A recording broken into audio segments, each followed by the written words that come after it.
आज हामीले एउटा ट्रेड हिजो हामीले गरेको थियौँ। यो ट्रेड चाहिँ किन गरेको थियो, के कारणले गरेको थियो भन्ने कुरा आज हामीले अलिकति एक्सप्लेन गरिदिन्छौँ।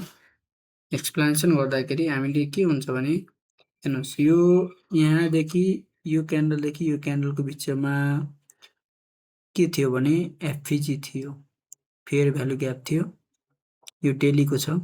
डेलीमा चाहिँ फेयर भ्यालु ग्याप हुँदाखेरि यो जीबीपी यूएसडी को ट्रेड हो। फेयर भ्यालु ग्याप थियो भने यो डेलीलाई हामीले 1 आवरमा गएर सिफ्ट गर्छौँ। अनि सिफ्ट गर्दाखेरि के हुँदो रहेछ भने हेर्नुहोस्, यो जब मार्केटले यहाँ चाहिँ यो क्यान्डलको माथि क्लोजिङ गर्यो, यो क्यान्डलको माथि क्लोजिङ गर्ने बित्तिकै यो ट्रेन्ड चाहिँ अफ भयो भने कन्डिसन फाइन आउट भयो। फाइन आउट हुने बित्तिकै मार्केट तल आयो। आउने बित्तिकै यहाँ चाहिँ सानो एफभिजी बनाएको थियो। यो सानो एफभिजी बनाइसके पछाडि मार्केट फेरि यसलाई ट्याप गर्यो। ट्याप गर्ने बित्तिकै मार्केट फेरि गएको गइ गर्यो। यो खास चाहिँ ट्रेड चाहिँ रहेछ जीबीपी यूएसडी को। अनि यसले चाहिँ हामीलाई राम्रो मुनाफा पनि दिएको छ। जीबीपी यूएसडी को ट्रेडले चाहिँ राम्रो मुनाफा दिएको छ भने हाम्रो यो टिपी हिट पनि भएको थियो।